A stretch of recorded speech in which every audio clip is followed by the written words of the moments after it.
It's time to play ball. Welcome to the podcast with no limits. Whether it be sports, current events, or random thoughts, this is the place to step in and stay a while. Your host is a proud alumnus of Rio Hondo Prep, a former minor league baseball umpire, and a man with strong opinions. Welcome to the Get Home Safe podcast and your host, Matt Hersema.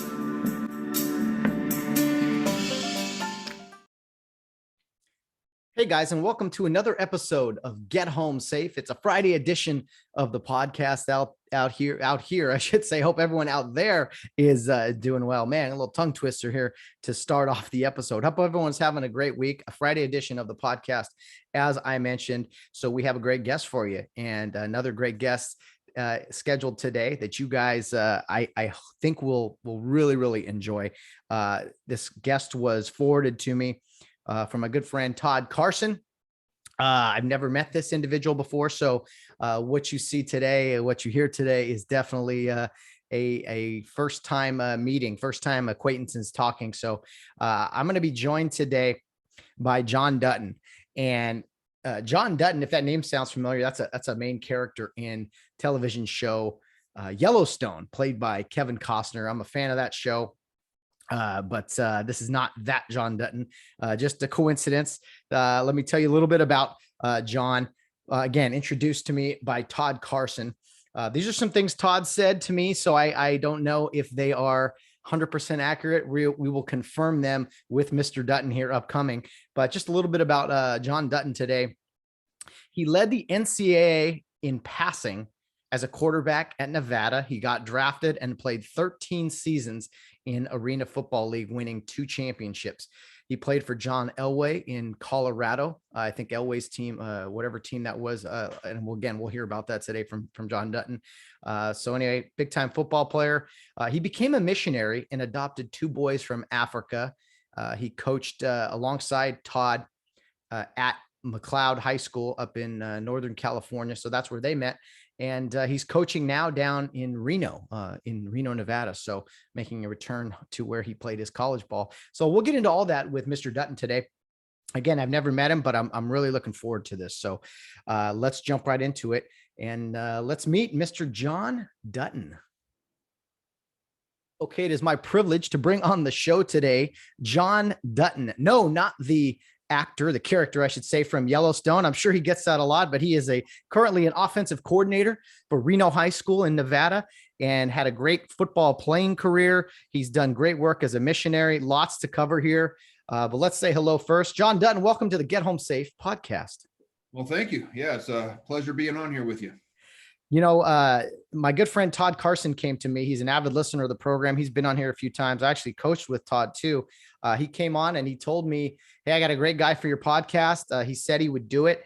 And you've coached alongside Todd a little bit up in Northern California. So I appreciate Todd setting this up. And I guess, how long have you known Todd? How long have you coached Todd or coached with Todd? We met, it must have been around 2017. We both had kind of moved into that Mount Shasta, McLeod area. He was actually living in Weed because of his in-laws lived up there. And through a couple different families, they were like, hey, you got to meet this family. You got to meet this guy. And you guys have a lot of the same vision as far as sports and, kind of doing it as sports ministry. And so we kind of hooked up, and then I took the job, or actually we both McLeod was a really small high school at, I think 20 something kids. And, we started talking, and he wanted to kind of lead a program. And so I applied for the head football job, and I kind of, in my interview, I was very, very outspoken and like, hey, there's this other guy interviewing for the AD job, and probably would be a good fit for him and me to kind of be here on campus and everything. So he got the AD job and the men's basketball coaching job, and then I got the football job. And so he was my assistant during football season, and then I flipped around and helped him as he was the head basketball coach. So it worked out good, and we've been friends ever since. Oh, it's outstanding. Yeah, I had the privilege to coach with Todd for 4 years, and that's really where we became really good friends. So I know that kind of when you find that buddy you enjoy spending time with, coaching and preparing. I mean, that's a special bond for sure. And Todd coached me back when I was in junior high, and that's where I kind of met him and everything. But Todd's a great guy. You know that. His family knows that. I can just imagine the connection here, the unification really, or whatever, of your two backgrounds. You're really putting something together nice. So we'll get more to Todd later on, but let's talk about you, John. First of all, you get the whole Yellowstone show. Do you get that often? Hey, John Dutton from Yellowstone. Yeah, little bit ago, it was kind of, hey, John Dutton, you played football or something like that, right? I'm like, yeah, I saw you play. Now it's like, oh, John Dutton. I'm like thinking, maybe back in the day, maybe they saw me play football and it has nothing to do with football anymore. It has to do with Kevin Costner and the Dutton Ranch and all that. I haven't even seen actually an episode of it, but I hear more about it from other people. Kind of when my name pops up, they give me a kind of a second look. So. Yeah, you're a fictional character, and some would say he's like one of those anti-heroes where he's the main character, but people don't like him anyway. I'll take his ranch, but maybe not his lifestyle. Yeah, exactly. Well, let's get to the real John Dutton, if we will. John, you had a great football career. You've done great work in ministry. Now you're coaching. I mean, a lot to get to, but kind of let's start from the beginning. Where did you grow up? Well, I was born and raised down in Southern California. We lived in Huntington Beach at the time, moved inland a little bit to Tustin. And then when I was about 8 or 9, we moved down to the North County of San Diego, kind of a small town for down there called Fallbrook, not too far from Oceanside and Carlsbad area. And so my parents still live there, and same house for, I don't even know how long that was now. Long time, 37 years, something like that. So but really my whole life was sports. And I grew up playing, obviously I started football when I was 6 years old. So started football, basketball, baseball, just loved sports. We loved the outdoors. My family had a very strong family unit with my parents, my sister. And so, I grew up in a Christian home. We would go to church. It was good there. But yeah, sports was kind of my thing. I love sports, and I didn't really have a dream of NFL or anything like that. When I was a kid, I was just having fun. Knowing that, I was excelling at some of these sports, but my dad and my mom never pushed me, and never was, nowadays it's so different. You got camps and combines, and the recruiting and all that has gone, personal training lessons, it's gone crazy right now. But back then, my parents just wanted me to have fun. And my dad was my football coach all through Pop Warner. So that was an unbelievable experience. And then, I just got into, it was a kind of our Fallbrook was a small town. The whole town revolved around the high school and specifically the football team. And so even growing up, that was, the Pop Warner, we couldn't wait to get onto that high school football team and wear those jerseys. And so it was a really good experience for me growing up there. And obviously it was really high level football for being in, San Diego. We were, at that time, 3A was the highest. And so, it was good football and a great experience for me on and off the field. Youth sports is interesting. And I always think about these questions for people like yourself who've played at the highest level. Now there's, especially football, there's this kind of, two things. There's the specialization, like you mentioned, where it's just play one sport year round or train. It's like, I think you can either get burnt out, and it's good to play other sports too. I just heard a podcast the other day, Mark Sanchez from Orange County, California. He was super talented. He played, all the sports, and even in high school, he was the 3-sport guy. And so 2 questions come to mind for you. Number one, if you can touch on, is just the kids playing multiple sports. You said it's just for fun. I mean, I think it's a good thing that kids play multiple sports. And then the other one is kind of football specific. There seems to be this attack on football these days. Kids are not playing it at as young of age. And as someone who's played at the highest level, do you think it is good for kids to play football, or maybe they should wait a little bit? Two different questions. I know. Attack whichever one you want Yeah, first. yeah, I'll go after the multi-sport. I'm a big proponent of multi-sports. And obviously we're living in a culture where there's so much, the social media, the everything on TV that you see, and everybody thinks they're gonna make it to the NBA, the NFL, the Major League Baseball, and for sure everyone thinks they're going D1 in everything, And so I don't know if it's necessarily the kids, but the parents are really starting to, and it's not just starting. This has been going on for quite a long time, and it's like, when I was growing up, there wasn't a lot of that. There were some kids that just played one sport, but if you were an athlete, if you could do anything, you just played sports. Maybe you weren't as great at basketball, but you were really good at football. Well, you still went out kind of for that basketball team. I think what helped me in football was basketball. The footwork, the different conditioning. We would even work out a little bit differently. We had more of a circuit training in basketball, where our football was more of the powerlifting and all that. But then also my football definitely helped my basketball, where the physical nature of football carried over. And when I would go against, I played against some NBA players in high school. I was 6'4", and I'd be going against 6'10", 6'11", 6'8" guys, but they were basketball guys. So I would use a lot of my physicality of and I was a quarterback still, but just the nature of the football mindset, I would bring that sometime. I would have to bring that because these guys were much better basketball skilled than I was. But I just think these sports just help each other, and they help you develop mentally. It helps you develop just different skills that maybe football doesn't develop, but basketball will. And, soccer is a huge thing. I think I didn't play soccer. I think I played 1 or 2 years, but the footwork of soccer, yeah, it might not be your favorite sport, but it's going to help you as a kid, And ultimately too, I think when I played basketball in high school, it was kind of it was for fun. I knew my sport was football by then. And it was a break from football. And the kind of it got me out of the mode of football. But I was still competitive. I still, we were still a very good basketball team. And I actually loved playing basketball, maybe even more than football, but football was my thing. And I didn't have to do it year round.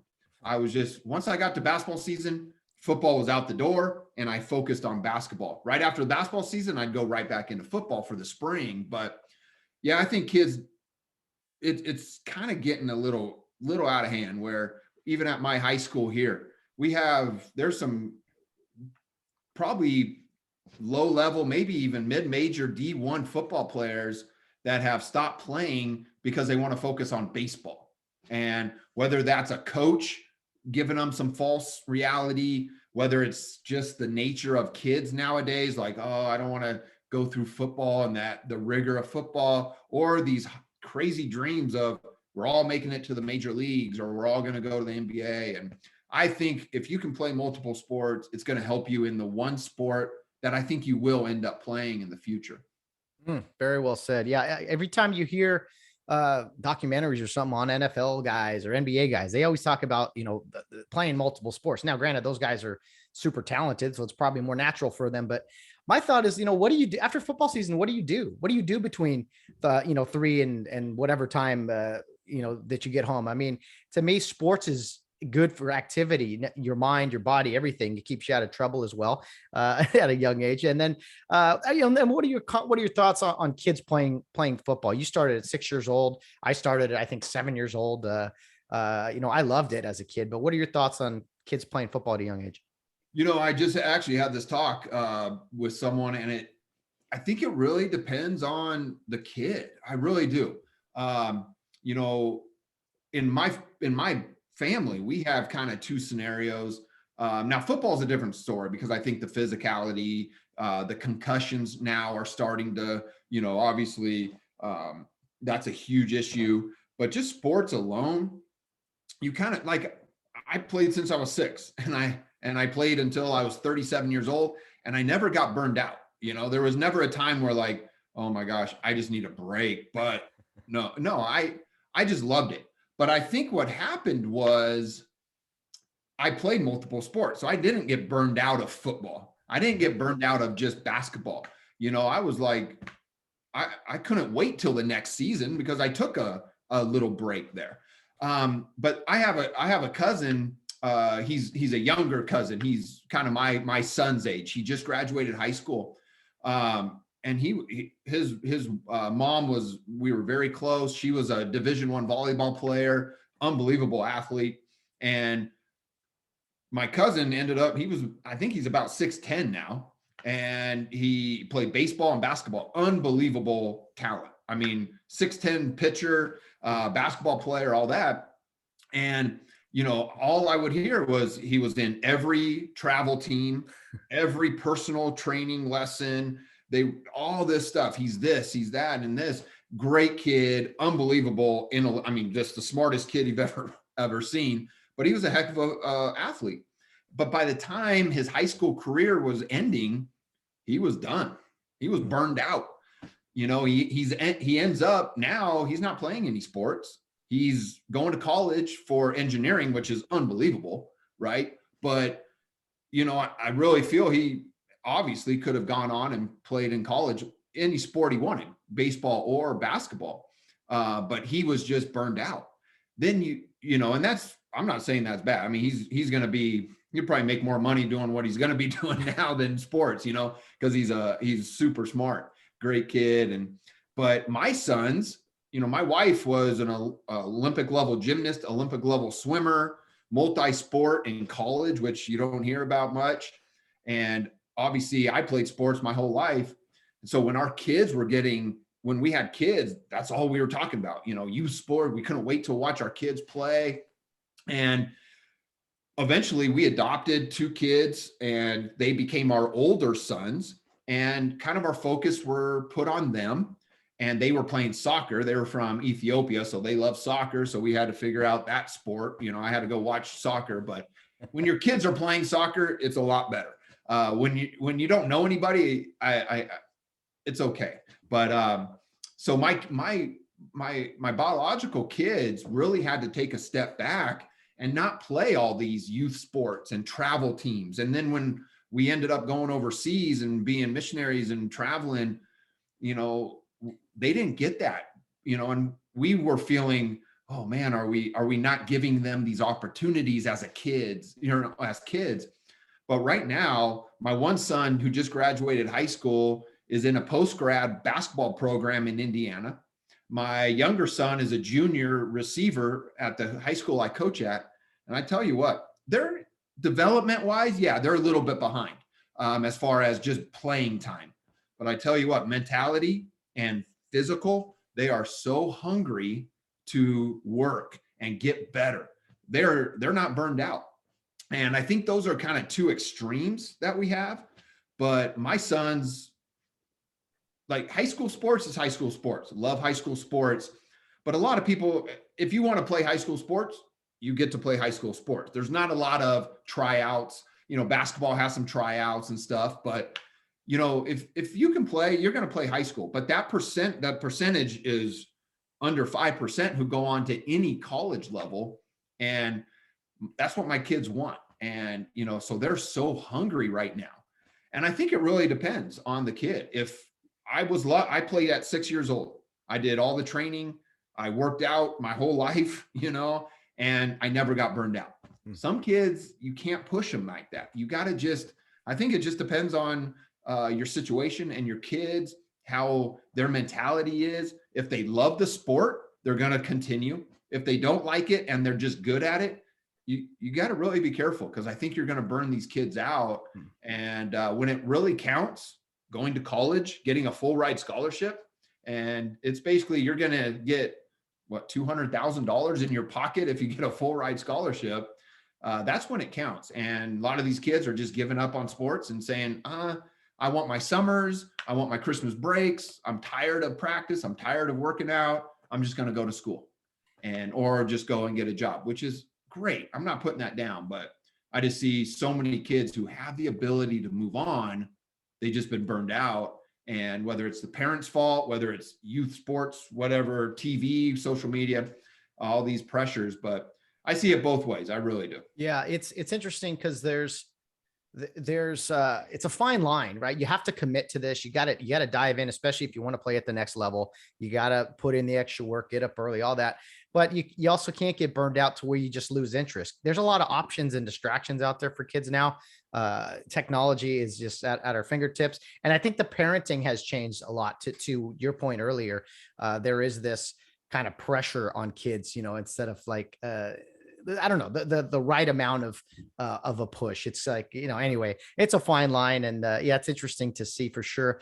What about your high school career, John? Was it Fallbrook High School or was it another name? How was your high school football playing experience? How'd you guys do? Yeah, it was Fallbrook High School. It was one high school town. And, freshman year, we were really good, had a great team. And really, it goes back to really my 8th grade year. My dad was my Pop Warner coach, and he became friends with the head football coach at the high school. And we actually ran John Elway's high school coach, Jack Newmeyer, actually put in our high school's offense. It was probably, 5-6 years before I got there. And the offense was, back then we were chucking the ball around, and it was his offense and the one, but in 8th grade, my dad was like, man, let's get this system in the Pop Warner. So when you guys get to high school, you already got a year under your belt. So my 8th grade year, I was meeting with the high school coaches, the quarterback coach, the head coach. I was learning their system. Wow. And we implemented that on our 8th grade team, which back then you throw the ball at that level, they don't know what to do, So we went to the junior Super Bowl my 8th grade year. And then my 9th grade year, it just continued. We were undefeated my freshman year because we already knew the system. We already had been playing this system, and I had been in the system. So I was audible in, and I was even as a freshman. And then my sophomore year, I got called up to varsity. I was a young sophomore, so I had to wait back then you had to be, I think, 15. I think that there's some rules like that, but I was a young, so I had to wait a couple weeks of my sophomore year. But yeah, I played 2.5 years of varsity, and learned tons of football from my coach, Coach Pack in Fallbrook. He unbelievable coach. We had a lot of good players. And then as my junior year, about mid-junior year was kind of when all the letters started coming in. And back then, that's what we got. We got actually things in the mail. There's no social media. So every day, you get home and you start opening those letters from everywhere. And you're like, oh my gosh, this is crazy. Started getting invited to some camps. They would invite you to their summer camp. And so, yeah, I started putting my list together going into my senior year, and would love to have stayed, in the California area. I loved SC. Even, I would have gone to UCLA. I liked Cal. I liked Stanford. I liked all those teams, and they were recruiting me. They were SC, UCLA were very high on me. I went to the personal camps. Stanford, I got to work with Bill Walsh personally at the wide receiver quarterback camp. I was one of 5 guys that he selected. Cal was definitely an option. Washington State, Drew Bledsoe was going through there, so he was putting up crazy numbers. And so going into my senior year, I had kind of compiled a West Coast list and was very excited to see what was going to happen. Set my recruiting trips, and I think we got 5 back then, official visits, and I only had 4 scheduled. And then it was probably maybe a couple weeks after my high school season got over, I get a call from Texas, University of Texas. I'm like, all right, I'm not going to Texas. Like I like California, and Texas is flat and deserty. I'm not going back there. And my dad's family was actually from Oklahoma. So that was like, no way. Down the horse. Yeah. But I was like, Well, I got an open visit. I'll go back there. Well, shoot, you land in Austin, Texas. That's a whole different world. You fly over the hill country, you see Lake Travis, you see downtown Austin. Then they take you into the facilities and all the history of Texas. And they know how to recruit. All these big schools know how to recruit. And so I left there and at that time, John Makovic was the head coach, and he had come from Illinois and the NFL. And so he was, a passing game guy. And I just really felt it fit. There was a couple California kids already on the team. And so I came home, talked to my parents, and, SC ended up not recruiting a high school quarterback that year.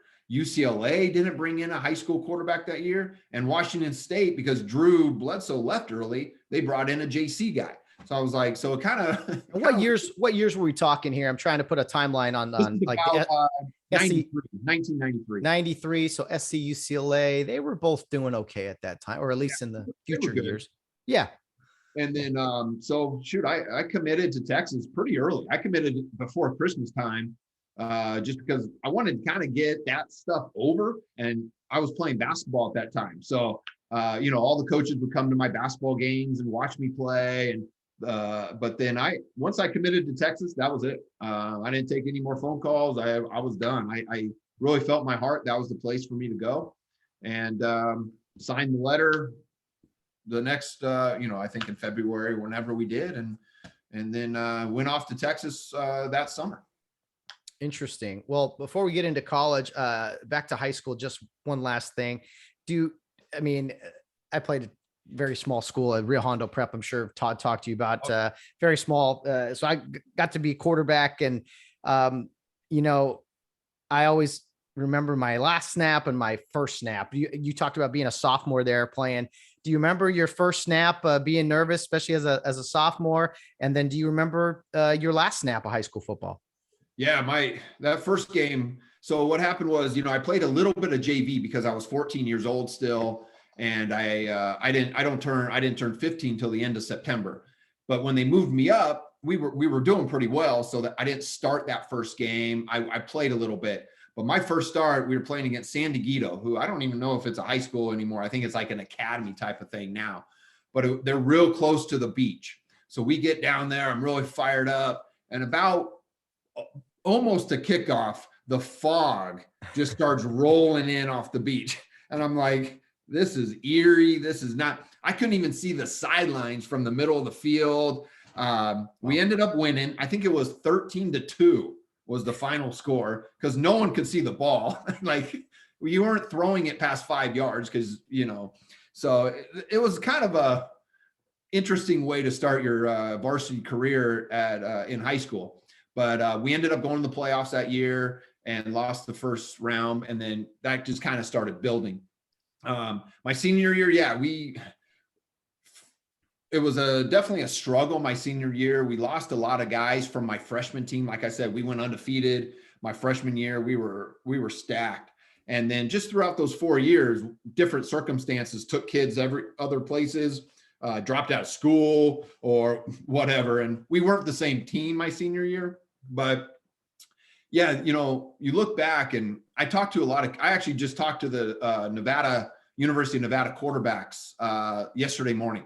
Matt Mummy is the offense coordinator. And so we've gotten to know each other. And so he wanted me to come in there. And I was telling him about my last game at Nevada because it kind of suited there, but it was almost the same feeling at Fallbrook, where I was getting those letters. I was getting recruited, SC, Colorado, Texas, all these teams. And I started kind of maybe looking ahead too much. And, I don't live in regrets. I don't have regrets. You can't live like that. But I look back and, like, even my last game in Nevada was very similar, where did I do everything I could for that moment? Or I was kind of looking ahead to bigger and better things. Mm-hmm. I knew I was going to go to college. At Nevada, I knew I was going to get drafted, and I don't think I ended the way I wanted to. And I don't know how many people could really say that. I think a lot, because we do start looking ahead. But yeah, I didn't end the way I wanted to at Fallbrook. I wish we could have won. I think we were about a 500 team my senior year. And I look at it, I'm like, I think I could have done a lot more by just living in that moment and letting the recruiting take care of itself. Sure. So I look back and I wish I could go back right now. I'd love to play that last game one more time. So. Yeah. Oh man. Yeah. Yeah. Absolutely. Most of us that last high school football, most of us only play high school football, and there's nothing quite like it. So, okay, let's go to college now. So you go to Texas. You already mentioned Nevada, but you go to Texas. You're recruited. You're ready to go, and obviously something changed. Something happened. Take me through your college years. Yeah. So I got to Texas, and that experience alone, just being a Texas football player in Austin, and it was an amazing experience. Met a lot of good guys there, unbelievable athletes. Just got to really see what big time football was. You go from any high school to a level like Texas. The speed of the game, the playbook, the expectations, the time that you have to spend in the weight room, in study hall. Then you got to go to practice and all the meetings, and then you got to eat somewhere in between there, and you got to go to class. That was I was a 17-year-old kid when I walked onto that campus, and it was mind blowing, So, but I was there, and obviously the first year I redshirted, but the great thing was I got to travel every game my redshirt year, and I suited up, and they told me, you're not going to play it. We just want you to get the experience of traveling, suiting up. I was a signal caller. So if you look on some of the games, I think it was the 1993 or 90, I think it was my freshman year, 1993 Texas OU game. Back then I was standing right next to the head coach because I knew I was going to get on TV somehow, some way. I'm the signal caller for the quarterbacks. And so that was my year, but it was a good experience because it got me where I was still traveling, but I didn't have that pressure of, the playing part of it. But I took everything in. I enjoyed my time. And then the next year, really in the spring, the job was kind of open, and so going into that year, really the backup job was open, and it was me and another guy who was a freshman just like I was. He was a Texas high school player of the year coming out, very highly recruited, and we were going at it. And about midway through the fall, no, it was a little bit earlier. We were playing at TCU, and they had named us backups. Like it wasn't I was 2, he was 3, or he was 2, I was 3. They were very adamant, like, no, you guys are 2, both of you. But TCU comes around and we're beating them pretty good, and they put him in. I was like, something's going on that I don't know about, And so as that year kind of went on, I'm not going to ruffle feathers. I'm going to go out and just try to work my butt off. And the day before, or the week before we were going to play OU, our starter gets hurt. And so the whole week leading up to the Texas OU game, they pulled us in and said, guys, you're going to get equal reps to see who starts against OU. And I'm just like, oh yeah, this is going to be awesome. Well, you get out there on Monday, those equal reps weren't as equal as they were saying. And there had been some other stuff, and the political part of college football, I found out real quick it exists.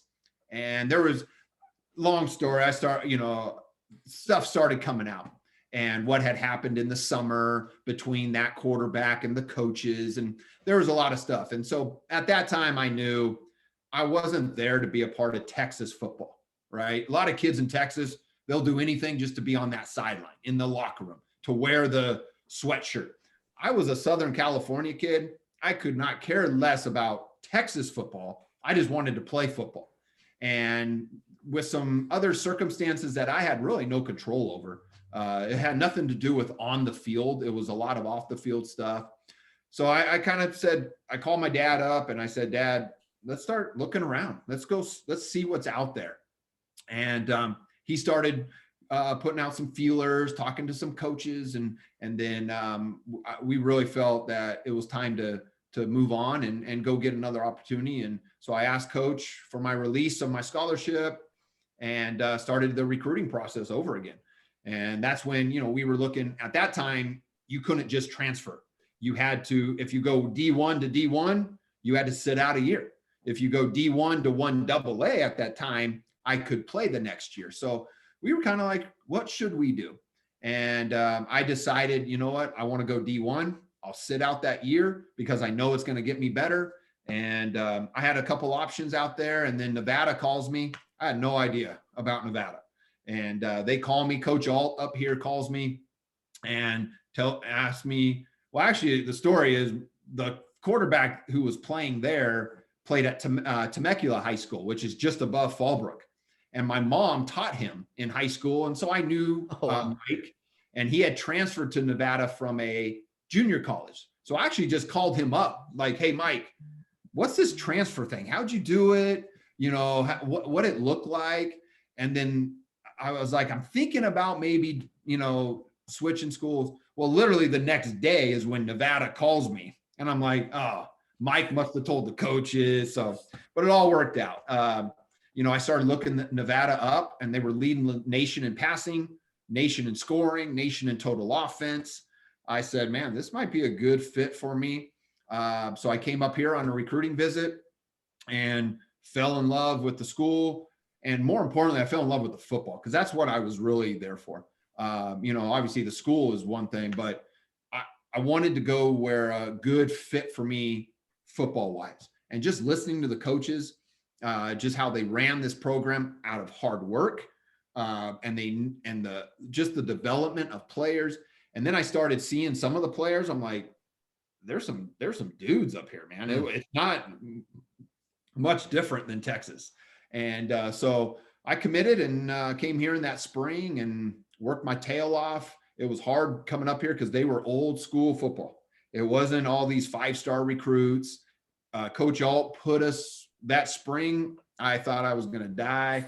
I had never worked so hard in my life, but it really changed my whole career. It changed my outlook in the weight room, on the field, how I attacked meetings, how I attacked the run game, and just the knowledge of the game.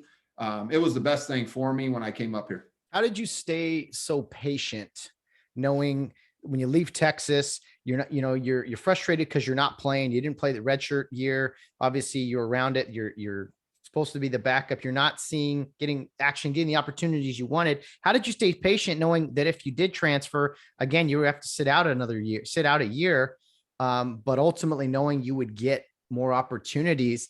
You're not going to play. It's cut and dry. You're not going to play, but yet you're willing to dive into all the work. How did you mentally stay involved in it like that? That was the big decision, because I graduated and I played every down in high school. And then when you leave high school, you redshirt, and that's tough. It is tough. And then the next year, like you said, I think I got in a couple games at Texas. But then knowing I had to sit out another year, that's going to be 3 years really since my high school career.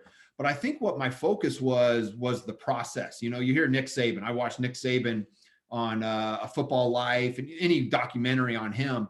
The results, he says, are sometimes what hurts you, and thinking the results and not worrying about the process. And looking back, it wasn't that hard of a decision, knowing that my ultimate goal was to get to the NFL. Playing 1 year or playing all 4 years, it didn't matter. I had to develop as a quarterback some way, somehow. And when I came here at Nevada, I knew I wasn't going to take first team reps because I was ineligible, basically. I had to sit out, but I knew I was going to do scout team. And our defense was really good, physical. And I took that scout team and I said, I don't care. No one else is doing scout team. I'm doing every rep at scout team. If we're running speed option, I'm running it. If we're quarterback run, I'm doing it. Doesn't matter. That was my time. And I really feel that year I sat out physically I developed because the weight room here was unbelievable. The work ethic, like I said, but when I was out on that field, that scout team was my game day, and it was tough. They pushed me around because they knew I just transferred from Texas. They wanted to kind of make their mark on me, but they pushed me. That defense and those coaches pushed me, and ultimately, I really look at that year shaping me into being able to play all the years I did. Wow. I mean, with today's athletes in college, the transfer portal and I mean, name, image and likeness, that whole thing, it's totally different. I think even a backup quarterback at Texas is going to get more opportunities money wise than the backup quarterback at Nevada. That's just business now, which is a whole nother element to college football. But what would you say to kids who are in that position where when everyone's recruited, everyone is, hey, you're our guy. Even Joe Montana, I heard him talk once when he went to Notre Dame and there were 7 freshman quarterbacks they brought in. I mean, and those are all good guys. So where's that fine line? Where's that balance between trust the process, as you mentioned, and also staying hungry for opportunities and not being bitter when you're not really getting them because there's other good guys in the room too? Yeah, I think really it comes down, every situation's different. I really believe that. Looking back, I probably would have entered the transfer portal because of the situation I was in. I found out things that was, like I said, out of my control. And I knew because of those, I don't know if it would have mattered how good I would have done on the field, at Texas. So I knew I had to make the change. And it was the best for me, my career. There's no doubt about it. That was the turning point of my career, is when I said, let's get out of here and let's go play at Nevada. But, it's hard to second guess kids and watch these kids because of the transfer portal and because they've allowed kids to leave and play right away. Are you allowing, or entitling is a big word, when life gets a little difficult, or maybe you aren't playing as good as you think you are, or, they are real quick to get out of situations now. But there are some situations that, you get recruited, and you're, like you said, when you're getting recruited, you feel like you're their number one person. Well, they're recruiting about 5 other guys, and they might bring in 2 or 3 more guys. And then you just become you start that competition, and sometimes it doesn't work out.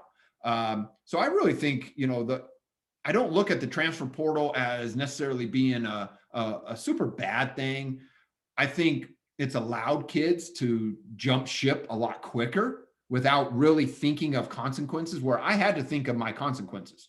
I had a consequence, and I had to sit out a whole year. Really, I got there in spring. I didn't get to play until that next, it was like a long time that I didn't get to play.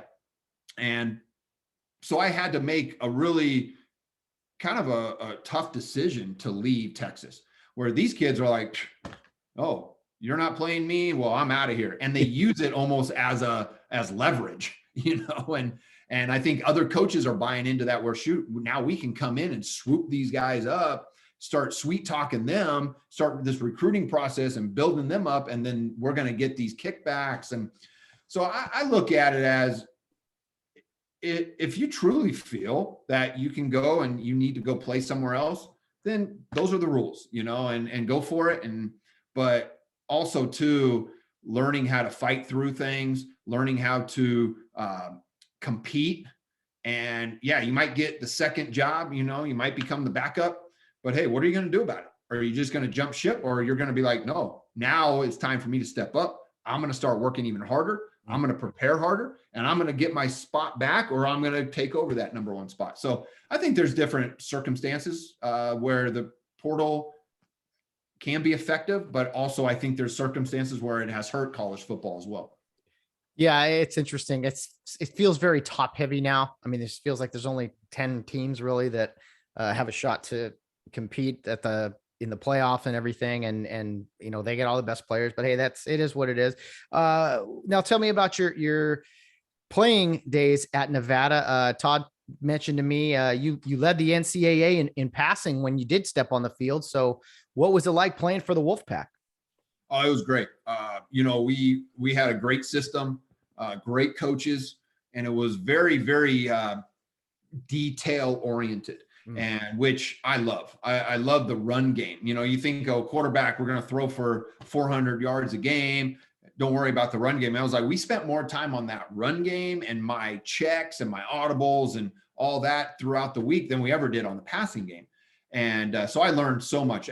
Coach Alt and Coach Klanakis, who were my coaches up here, they were the inventors of the pistol offense. So you're kind of like, yeah, they knew what they were doing, So I learned so much football just being up here those 3 years. And then once I got my shot, my junior year, I had to battle though.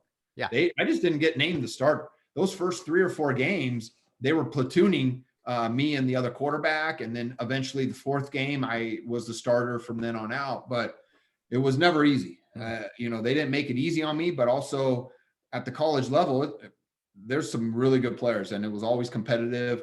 But my junior year, I ended up, I think, conference player of the year.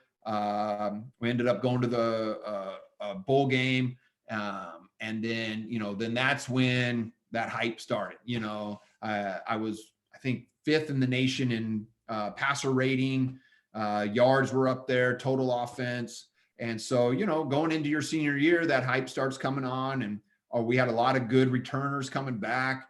And so the whole off season was, hyping us up. And I think we started my senior year. I think we were ranked 25th in the nation. We were going against Colorado State, and we go there, and we didn't play real well. And that was pretty much the end of our rankings for that year. But my senior year was up and down. We played Oregon at home, and I took a hit, and I separated my AC joint in my shoulder. So I had to miss a game right after that. But then I came back after our bye week and finished out pretty strong. And again, it wasn't the ending to my Nevada career I wanted. We were co-conference champions, but we didn't even get a ring because we were like, we don't deserve a ring. We lost to be co-conference champions, not won to be champions. So we didn't even get a ring for that year. We were like, no, we're good. I like it. We don't accept co-champions. No, I love it. Oh, we need more of that. No participation awards. That's hilarious. So John, college career ends, but you knew that your playing career was going to continue. You knew you'd be drafted. Take me through the draft process, maybe leading up to the draft. And then of course, draft day or, day 2, whenever you went, what all that was like. And then your early days in professional football. Yeah. So, right after that, you got to sign with an agent, and the training begins. I was invited to the NFL Combine. I was invited to all-star games. And so, you don't get much of a rest when you're preparing for the NFL draft. So I went and stayed down. My agent was from Santa Monica area. And so we lived down there on the beach and trained and worked with some of the best quarterback guys, some of the weights, the strength coaches. We were on nutrition programs.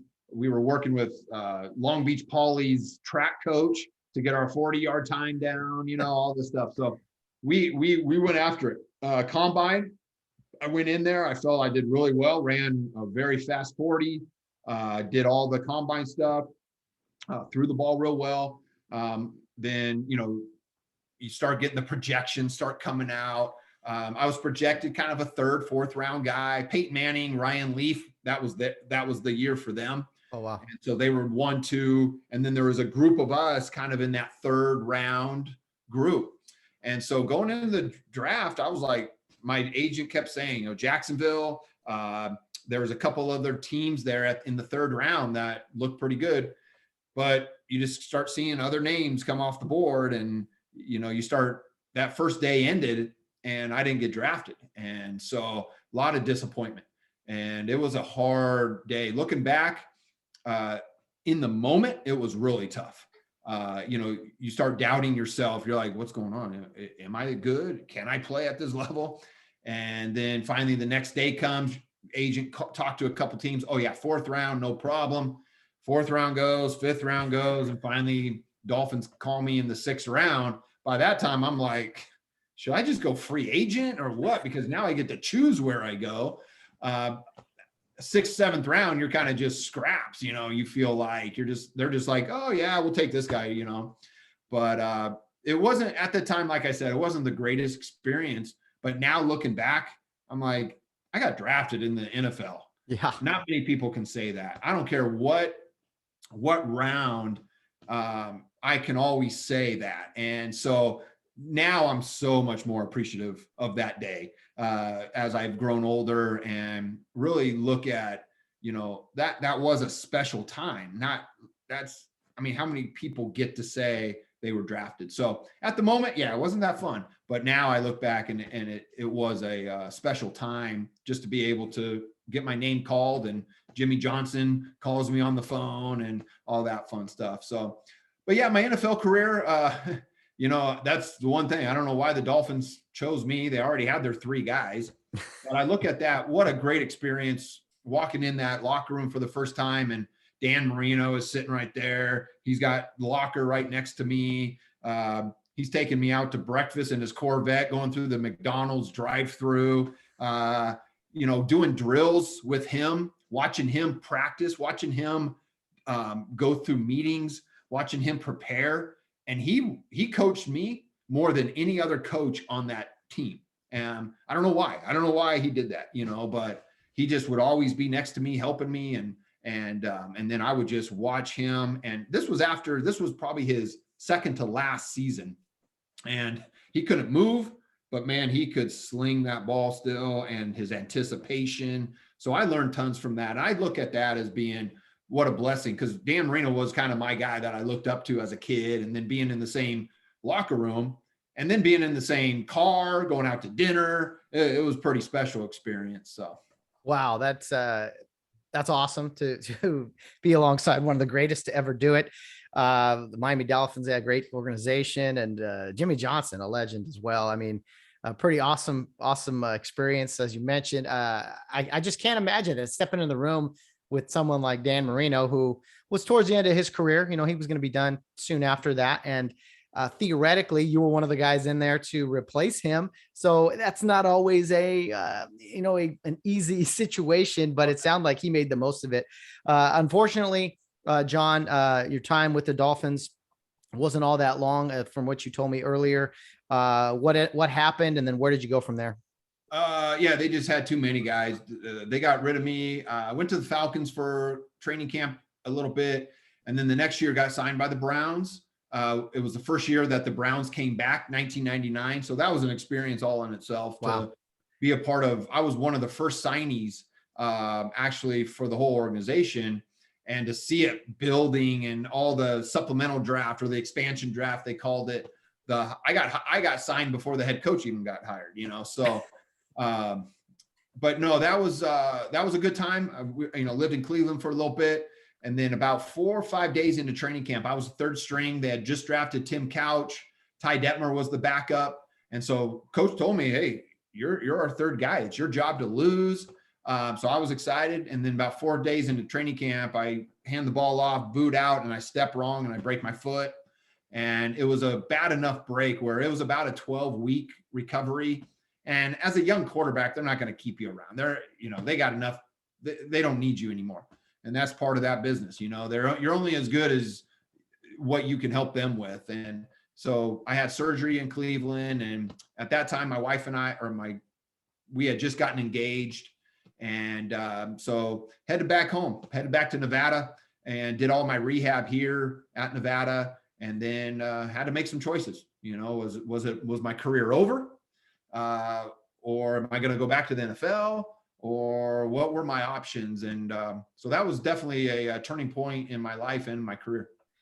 Well, one of my favorite stories, because I'm a Rams fan, is Kurt Warner's story. And, he he was his situation was after you, so you maybe didn't have that to kind of look at and be like, hey, what if, or maybe, because it sounds eerily similar to kind of Kurt Warner's situation where he went to a few training camps and then didn't get picked up and then ended up in the Arena League. So how soon after being cut by the Browns did you wind up in the Arena League, and why did you why'd you go that route? Did you just want to play, or were you still holding on to kind of, hey, maybe someday the NFL will like what they see?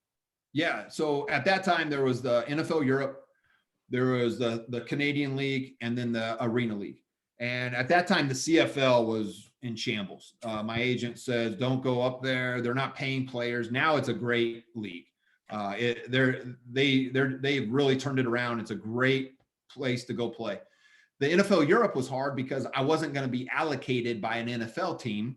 So even if you're the best quarterback on the roster, they're going to play an allocated player. And then I was like, well, what the heck's this Arena Football League? I'm like, what is this? So my agent said, why don't you just go play, go have some fun. So I started making some phone calls and talked to a couple teams, and my wife and I were just back in Reno. We were going to get married in the next January. And she was here swimming. She was training for the Olympic trials in 2000. So I was like, I'm not going to go all over the place. So San Jose, just over the hill, I went over there, did a workout, and they signed me right away. And I signed literally right before my wedding in January of 2000. Went down to my wedding, came back up we went on our honeymoon, and then ended up in San Jose and played there that spring. And yeah, my thought was, hey, I'm going to be in 1 year in the Arena League and I'm going right back to the NFL. And, but I just fell in love with the Arena League. From day one, just the atmosphere, the style of play. And then you started seeing these guys. I'm like, these dudes can play. It's not just a rec league. I mean, these guys are ex-NFL guys, D1 players. I was with some unbelievable talent all my years in Arena League. And it was just San Jose was an amazing organization. We were heads and shoulders above everybody else. And our owner, I mean, we had our own private jet. It was ridiculous, and it was a blast.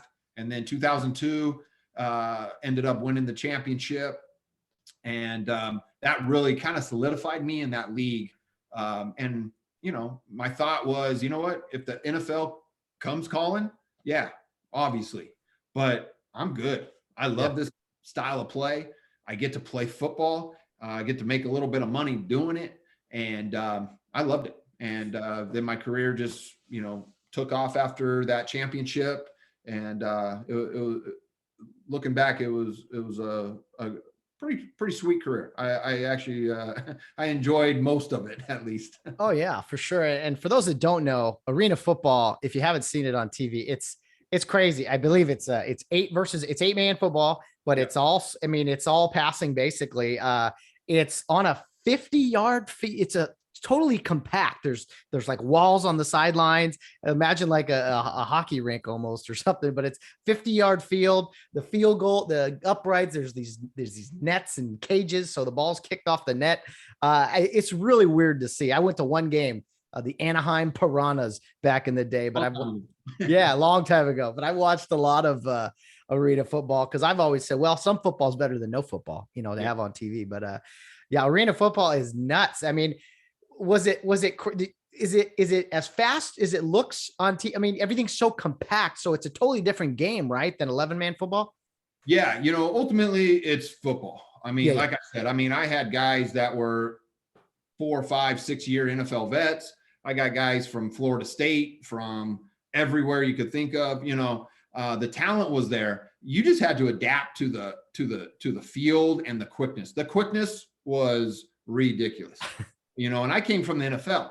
And so everyone thinks, oh, the speed of the game is this and that in the NFL. I'm like, no, it has nothing on the Arena Football League. And I'm talking Arena League 2000, 2008. Those years, it was phenomenal talent, phenomenal owners.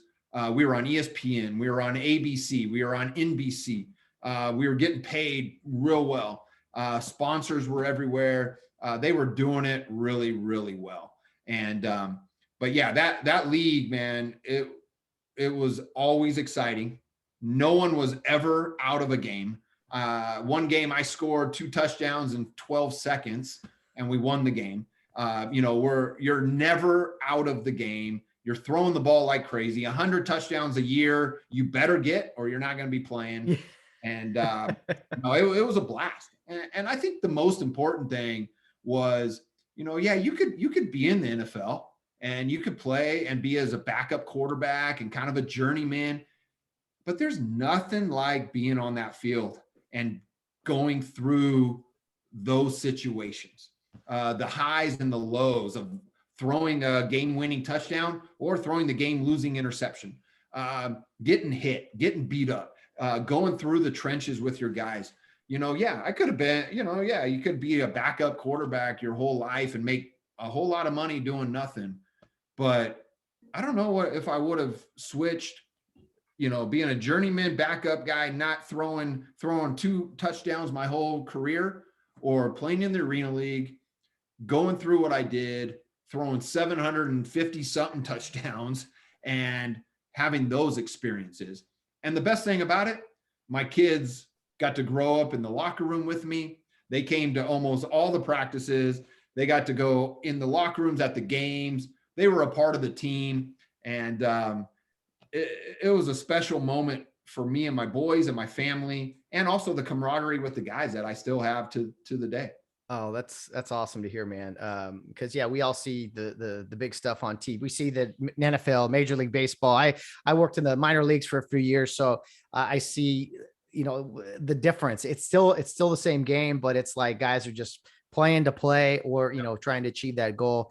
I got to ask you this, as someone who's kind of played at the professional level. Why is it that other I'll just call it minor league football, why is it other leagues like the XFL, like the American Alliance of Football, the AAF, why is it that there hasn't been a sustainable, I don't like the term semi-pro. I don't understand what that means. Semi-pro.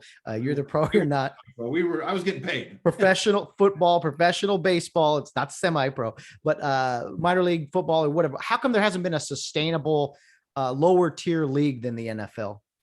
I look at it, I think the Arena League is probably the one that has, it's not like it used to be anymore. Mm-hmm. But I mean, it started way back. I think 88 was the first year, something like that. There's 4 teams. They figured, hey, let's start this. But mid to late 90s, it really started picking up. And then my years, there was a lot of good talent and a lot of talent going up to the NFL, and a lot of talent coming down to the Arena League as well. But again, it's the perception of that league that some people, oh, that's not real football. I'm like, well, then why don't you put those pads on and come out? And when you get hit and then you say, oh yeah, that's not real. It blows my mind, because I played at a high level college. I was in the NFL, and the Arena League, there wasn't much difference. Yeah, we were on a 50-yard field. Yeah, there's some rules here and there. We're playing with 8 guys. Football's football. It wasn't a gimmick, but I think that really had lasted because it was such a fan experience. Yeah. The overhead. We weren't towards probably 2000, 2001, guys started getting paid pretty well. But the overhead, you're not to run a full on, 11 man. I mean, you got 50 something guys. We traveled with 20, 22 guys sometimes. We're taking Southwest Airlines because we don't need anything else, But I think the one issue was obviously the XFL and those teams, you can't compete with the NFL. No. Number one, you're not going to take its place. You're not going to take its fans. You're not going to take its money. You're not going to take its players. The USFL way back did a little bit of that because they had the cash. But you look at the XFL, they came in right away back in the first XFL. We're going to take over. We're the new football. No, you're not. The NFL is ingrained. You're not going to compete. Then you look, I think, just being humble and being like, you know, right, this is who we are. We're a feeder program into the NFL. Let's develop players. Let's not just have our own random league. But you look at some of these leagues who, you know, they brought NFL coaches in, ex-NFL coaches, and you know, it's sad because there's a whole lot of football players out there that aren't playing because there's not a job out there. There's not a league out there that you can go play. You can go over to Europe, you can go South America, you can go all that, but you're not going to get paid as much. But in America, you would think that you'd have the NFL and you'd have a development league that the NFL could help fund, and where they could pull from those guys and give guys a career in these development leagues, kind of like minor league baseball. But I think it's money. I think there's some pride. And I just wish there was more opportunities for football players out there. Yeah, I agree. You got all these guys who get cut. I mean, 100, whatever it is, 90 something guys on a roster to start a season in the NFL, and it gets down to 53 plus another however many guys on a practice squad. But still, I mean, live game reps, no matter what level, I think is huge. And it's crazy to think about. Well, a great professional career indeed. What ultimately made you step away from the field? I think you said at 37 years old, was it just time to retire and step away? Yeah, you know, the league had definitely changed. The pay definitely had changed. I was definitely, it wasn't a family, you know, there wasn't a lot of guys with families anymore because of the pay. A lot more younger kids just trying to make something go. And then injuries. 2011, I was in the best shape probably of my whole career. And I was 35 or so, but first game of the year, I tear my Achilles, and that was a tough one. And so I went into rehab, and I actually came back super strong for the 2012 season. And then 2013, I end up in San Antonio. A friend of mine was the head coach. And I think my second game there, I tear my other Achilles. Oof. And that was pretty much it. I knew mentally, I don't think I want to go through another 8 months of trying to get back onto the field. I knew that was kind of it. You know, obviously it wasn't the way I wanted to go out. Played 31 years, and my last throw was, you know, I go out with an injury, and but it is what it is. That's sports. You can't always have a fairy tale ending like some of these other guys, you know, Peyton Manning and, you know, John Elway, who actually was my boss for 6 years with the Colorado team. And, you know, just seeing how he went out, you know, that's kind of your dream, right? You're like, oh, that'd be awesome. Go out on top and on your own terms. But looking back, I don't have any regrets. You know, I enjoyed playing. I enjoyed playing the game first and foremost. I got paid to do something that I love to do. And it afforded me a lot of family time in the off season. I got into coaching even during my off season. We got to get into the ministry work while I was playing. And my family has some awesome memories of my time playing. Oh, there's no doubt about it. So tell me, John, about your ministry work, because you get done playing and it seemed like you had a very clear direction, coaching and ministry work. So tell me about kind of all that and how it eventually blended together into kind of what you're doing, or what you did and what you're continuing to do now.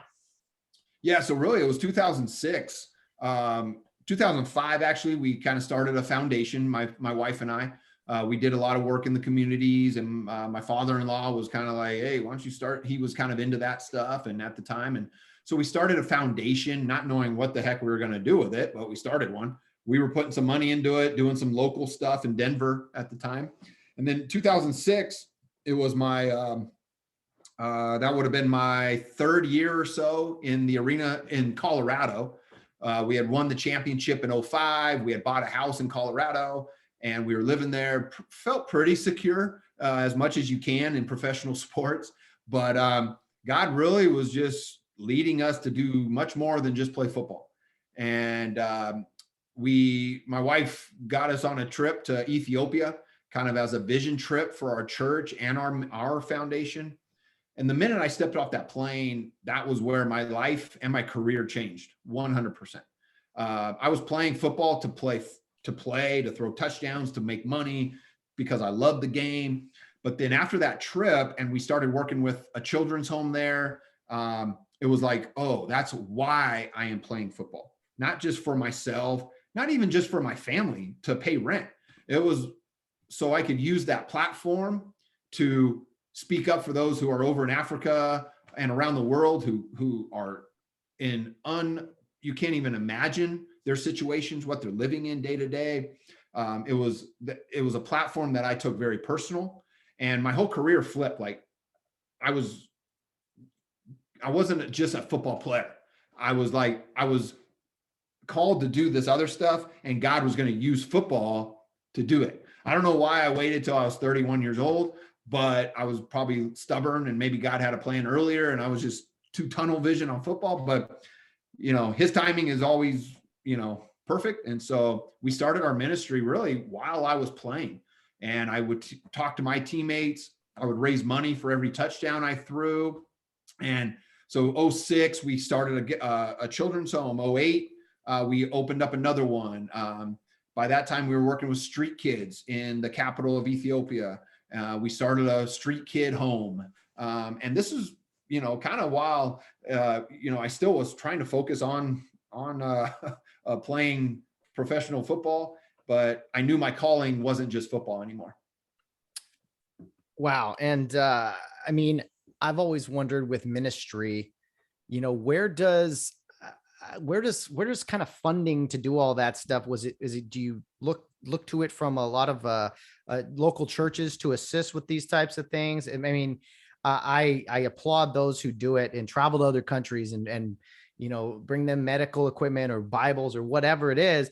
But that can be quite costly. And so how exactly does that's kind of my thoughts on it all. This ministry work is, how do you get funding for stuff like that? No, that's probably, for us, that's been one of the big issues. It's been hard. It's, you want to do so much, but you can only do so much with the money you got, and, we started probably 2006 to 2008. We funded our ministry, with the help of my parents and family members. We would do some fundraisers here and there. I would raise money, like I said, for every touchdown I threw. But then once the Arena League shut down for a year, and we lost everything. We lost insurance. We lost my job. And the housing market hit. We lost house. I mean, it was just a whirlwind of a thing. And really, I was like, well, what are we going to do? How are we going to fund this ministry? What are we going to do? From the day I said that, I was actually in Uganda at the time I found out that I had lost my job and insurance and everything. God provided in that month alone more than we would have ever thought of putting in a whole year. And it was like really saying, John, I don't need football to do this. I need you. That's it. And I'll use football, but I just need you. And I was like, oh boy. All right, well, let's keep doing this crazy ministry thing. And so since really 2009, it's been all faith, 100%. We don't live normal lives. We don't get paycheck, every 2 weeks. We don't have really churches sponsoring us or supporting us. We've gotten very creative with what we do. We run a couple businesses. We would open up guest houses overseas to help fund and also give us housing to live. We got into coffee business to help raise money. We've kind of done it all because it is a hard life living on support because there's so much out there to give to awesome organizations. And we've kind of gone the other way. We have people supporting us. We have people supporting our ministry. But ultimately, we kind of fill in the gaps a lot with what we can do. And my wife runs a store under our nonprofit. I work, try to do stuff to do that. And the ministry isn't our tithe. It's not like, oh, we're going to give money. It's like, that's what we do. Like if we need money for something overseas, It's not, well, it's not in the ministry. We can't do it. It's like, well, I just made this money. It's all part of it. It's our family foundation. It's all part of that. And we've had to get very, very creative with the money. No doubt about it. Yeah. Well, where is somewhere that maybe people can learn more information about your nonprofit or your ministry, or maybe even a way that they can contribute if they should so desire? Kind of the umbrella is the Dutton Family Foundation, and it's a different foundation. It's not set up like a Bill Gates Foundation. So get your mind out of there. We're kind of, we raise support and we do the work of the foundation. But under that, you could go to DuttonFamilyFoundation.org, and my wife ministry is One Heart Global. She does amazing work with, she gets products from all over the world. Girls who have been rescued from trafficking, make products. We have widows. We have all kinds of projects around the world that we get products from. We actually have a store in Redding, California. We do online sales. She does events. So, hey, if anybody out there, church groups, Bible studies, you want to sponsor or just have family or like friends over, she'd love to come. And really her heart and passion, people start crying. I mean, it's unbelievable, her stories. So that's on there, that website. Athletes for the Nations is my sports ministry. That's all on there. And the work we do overseas is on there as well. So you can kind of get the whole general thing from the Dutton Family Foundation website. Gotcha.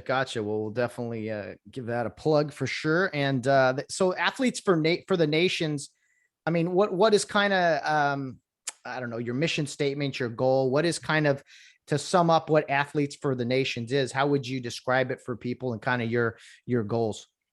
Yeah, well, Athletes for the Nations started, and we didn't know what it was going to look like. It has kind of morphed into a couple different things over the years, just with my playing career. But ultimately, it's success to significance. My motto is, hey, we're going to train for success, but we're going to live for significance. What's the difference? Success to me is throwing a touchdown, winning a game, making money, right? Who's that about? A lot of it's about me. And so when you train for success, it's good to be successful. It's okay to be successful. But if it's just success, it's not really worth much to me. And so if you live for significance, so significance to me is other people. You're changing lives. You don't have to go to Africa to be significant. In your own home, you can be significant with your wife, your husband, your kids. What a ministry that is. But if you're just trying to be successful and not live a life of significance, I think you're wasting your time. And so with Athletes for the Nations, we love training. I love training. I love coaching. We do sports clinics all over the place. I coach in Mexico. I've done coaching in Serbia and Croatia. I coach here. We do stuff over in Africa. So we love coaching. We love training and doing the physical side of it. But our heart is to get every athlete, whether it's here in the States who have every opportunity, or kids in Africa who have very little, get your eyes off yourself and let's live for significance. Let's live to change lives of people around you. Whether that's going to Africa, whether that's going to Mexico on a trip with me and we're pouring into people and loving on people, or it's athletes here in America who are like spoiled as all get up.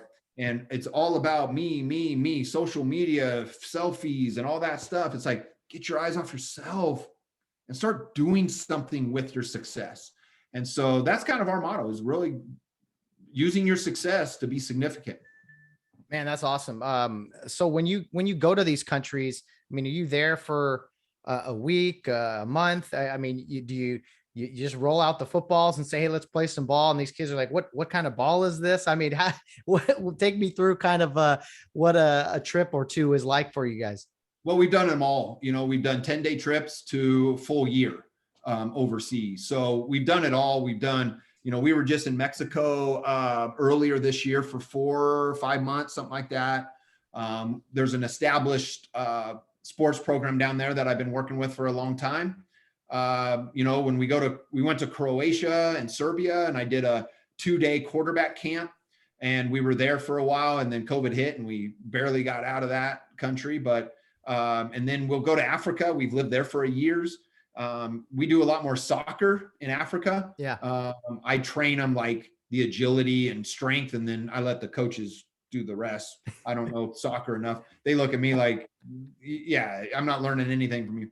But yeah, so, everything looks different. Like in the spring, I'm trying to get a high school group to go down to Mexico for about 5-6 days where we'll do a 7-on-7 tournament, but then the kids will have an opportunity to coach younger kids. We'll have an opportunity to go into the villages and help and love on people, maybe build a house. It's really just, it's all different. It's different per country.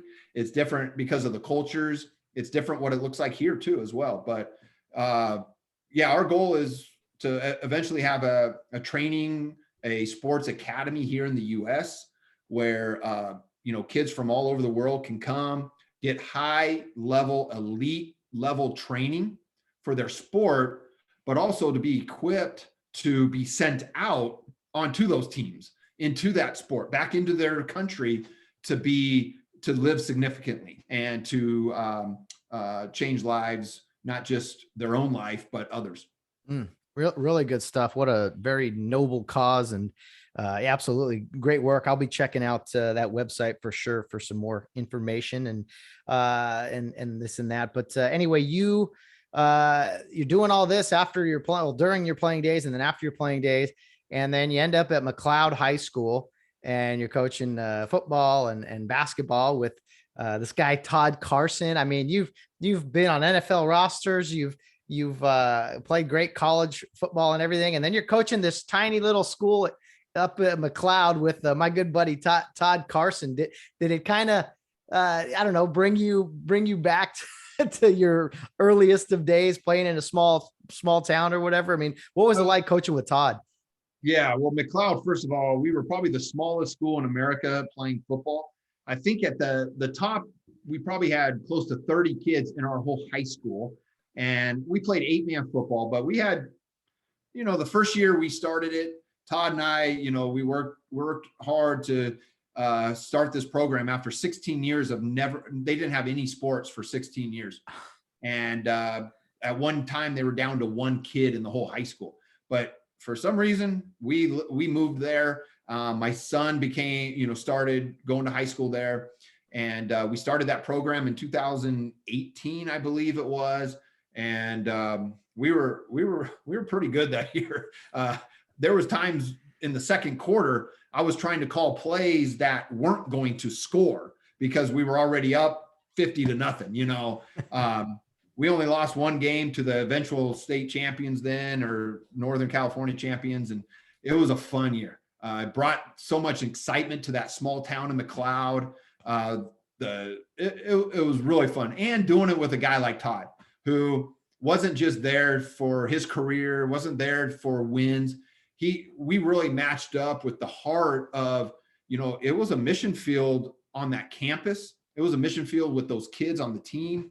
And he was unbelievable with those kids. I was kind of I was my level, and it's hard sometimes for me to simplify things. And Todd was so good with that. We were one time, just a quick example, we were throwing the ball pre season, and I'm out there, we're throwing routes and all this kind of stuff. And there's like no one catching the ball. And Todd was just kind of like, we probably should just maybe work on catching a little bit first and then start running routes. I'm like, oh yeah, we got to really get down to the basics of football. Now, we did have some exceptional athletes that first year. And, my son was a quarterback. We had some freak guys who could just, we dominated like crazy. But Todd was he was so calm. He was just very, for the kids, he always said, I was always X's and O's, loved it. And it was all about the kids, and pouring into those kids and loving on those kids. And I learned a lot from him. And I hope both of us, I don't know if we see it now, I don't know, maybe down the road, but hopefully we made a difference in those kids' lives, because a lot of those kids wouldn't have gotten that opportunity because there was no sports at that high school. And we came in and we had a weight program. We had pregame meals. We did a road trip actually down to Nevada. I showed them the camp. I mean, we tried to make it a really cool experience, and hopefully those kids look back and appreciate that. And it was a fun year. It was a real fun year. Yeah, I hope the parents and the kids realize how blessed they were to have John Dutton and Todd Carson as coaches. I mean, the Hall of Fame work right there from both of you guys. A lot of people who listen to this podcast are from Real Hondo Prep, where Todd's from, and 8-man football was played there for a long time. And Todd has touched a lot of lives as a coach. And you're right, he does know how to simplify things. He holds players accountable, assistant coaches accountable. I can say a time or two. I always joked with him because he was always coming up with ideas. And I said, about half of your ideas, you have a lot of ideas, but about half of them are good ideas, because I'd be like, why are we doing that? I get worked up. And then same thing with him. I learned so much. Did you ever do this with him? Like, he's got this snap thing going. I might call him later. I just thought, I'm like, what the heck was that? We did it all in basketball. Yeah, he's always thinking like ways to impact the kids and get the most out of the kids. And he would read books and research. And it was awesome to those couple years that we were together there. Oh man, I learned so much from him coaching from where I was my first year to where it was my fourth year. He was coaching me, still, which was great. And you're right. He challenges kids to, mature as a young man. And that's what it's all about. I mean, for the McLeod to not have sports all those years, kids were missing opportunities. As we mentioned earlier, sports is so important. It's great playing an instrument. It's great being, some other club in school, but there's nothing like the wins and losses of athletics and the lessons you learn there and everything. So you coached with Todd briefly, and ended up back in Reno where you're at now. Was there just an opportunity down there to go back to your old kind of college stomping grounds, or what took you over to Reno? Well, yeah, it was kind of a COVID issue, a California issue as well, because of my son, just other circumstances. Sure. So we ended up going to, our school actually, we just didn't have the kids to get a team. We weren't even in school all year because of COVID. We ended up going down to Mexico, like I said, and being there 4 or 5 months. My kids were all online school. So my younger son got to play football down there. We were just in 7-on-7 at that time. And then we were just kind of like, well, where are we going to go? We could go to Boise. We could go to Colorado. We can go to Florida. We can go to Nashville. I don't know. Where are we going to go? Couple months before that, my 2 sons, we were over in Reno a little bit playing some basketball, met some guys, and my younger son just was like, I'd really like to go to Reno. And so we were like, all right, well, let's try to make that happen. So we kind of decided that maybe April, May, something like that. And we eventually moved here. I had talked to the head football coach at Reno High School a little bit before that, but we moved to the Reno area, and there was a open position on staff. And, I coached at the junior college, before that. And, I don't know, there could be possibilities for me to move, go to the college level and coach with my contacts and experience. But when my one son entered high school and he was going to play football, I kind of made a pact, like, you know what, I'm going to coach my sons. I'm going to be on the sidelines. I'm going to be an assistant to an assistant. I don't care. But I want to be a part of their practices. I want to be a part of their games. And yeah, we had to give up a pretty decent paycheck coaching, and but would never trade that for the world, for my experiences with my kids. And that was 4 years ago. And I got 2 more with my younger son. He's a junior this year. And hopefully, he gets to move on and go play college. My other son's going to go college, play basketball. He decided to play basketball. He's a heck of a basketball player. And I'm coaching now. And this week I took over the offensive coordinator job just through some different circumstances. And it's fun. It's a blast being there with my own kid. Yeah, that's got to be fun. You got to enjoy it because it goes fast. I mean, that you have a big family and your playing days even. But you coach college ball, you're coaching high school ball now. Tell about your family. You mentioned is it 5? You have Two sons, two adopted sons from where? So technically we have 6 kids. 6 kids. Wow. We have 2 boys. My 2 oldest boys are officially adopted. I mean, we adopted them 11, 15 years ago, different years. Yeah. But they're 25 years old. And where are they from? Ethiopia. Oh, wow. Yeah. Wow. And so I do have a son who, because of his age, we couldn't officially adopt him, and we can't just bring him over here, but he's in Uganda. He's from Uganda. He's married, and he's over there actually doing sports ministry, which is awesome. Oh, man. And so those are my 3 oldest boys. And then I have Zach, who's the basketball player. He's 19. He's in Indiana playing basketball right now. And then my son, Drew, just turned 17 yesterday, and he's a junior. And then rounding them all up is my 9-year-old little girl. So we got 5 boys and 1 little girl. So wow. She's very well protected, let me tell you. Oh, I was gonna say, man, youngest daughter, all the brothers, and then the dad. I'm sure. I mean, maybe she soften up dad a little bit after all these sports and energy and all this other, guy stuff. Yeah, my wife. I'm kind of the yes guy. She's got me wrapped around her finger, and the funny thing is she knows it, and we can talk about it. But yeah, she can pretty much do whatever she wants with me. So. That's wonderful, as it should be. And talk about your wife, John. What a wonderful woman she sounds like, supporting you through all your playing days. I mean, you talked about her work in the ministry, how she's very emotional, everything. I mean, where did you meet Mrs. Dutton, and tell me a little bit about her? Well, my wife, she's the freak athlete. I mean, she was Olympic level gymnast. Then she had some injuries and different things, got kind of burned out with gymnastics. It's crazy at a young age what they have to go through. She took up swimming in high school and became a 11-time or something All-American in college, and went to the Olympic trials in swimming. And she did track at Nevada as well. So just with us being athletes on campus, we just met through a friend of mine, Roy, a real close friend of hers, who actually now they're do ministry work in Uganda as well. But we just met going into my senior year, or the spring of my junior year, and we started dating right before my senior year, and that was it. Wow.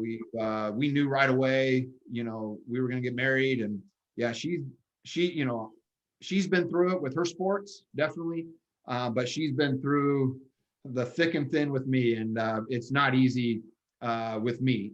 I bring a lot of stuff home after a game. I take losses pretty heavily, and with injuries, all the injuries, and all the ups and downs and travel. We've moved over 40 times in 20 years. And then you add in the ministry work, the stresses of that.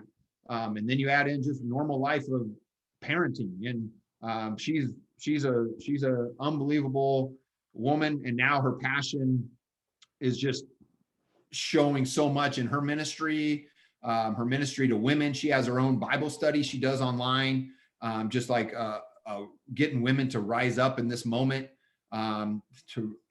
She's incredible. Not just in my life, obviously, I wouldn't be here. I wouldn't have had as long of a career if it wasn't for her, just because the support, but also to see her now moving into her. I mean, she is fiery, she's passionate, but she has a heart for people who are suffering. And it's awesome to see kind of God using her into her thing, because she supported me so much. And now she's doing her thing, and I'm there for her, and it's awesome to see. Wow. What a wonderful family you guys have, and just your experiences. I mean, this has been so much fun. I'm sure you got to get off to a practice here or something soon, preparing for your game Friday night, or let's see, that's tonight. Tonight's Friday night. Yeah, we actually are on, we're guaranteed not to lose tonight. I'm guaranteeing it, because we're on a bye week. Okay. Bye week. Gotcha. Open Friday night. You have to, that's kind of nice. Last thing I'll kind of ask, you high school, college, NFL arena, and now you're back coaching Friday Night Lights. Isn't Friday Night Lights just so I don't know how to express this. Like, there's nothing like Friday Night Lights, right? Even when you play in college and professional football, isn't there something special that guys just look at Friday Night Lights, and the opportunity to come back and be a part of it has got to be fun for you. Yeah, it is. Friday Night Lights there's something pure about football, and I know high school football has, with all the recruiting and the social media and everybody, all these high school guys are on TV now, but there is something still very, very pure. The innocence of football is still there. You move on, especially D1 level, it's a business, and even more now with the NIL and all the money involved, and you're playing, and yeah, there's tailgating, the fans are crazy. It's football.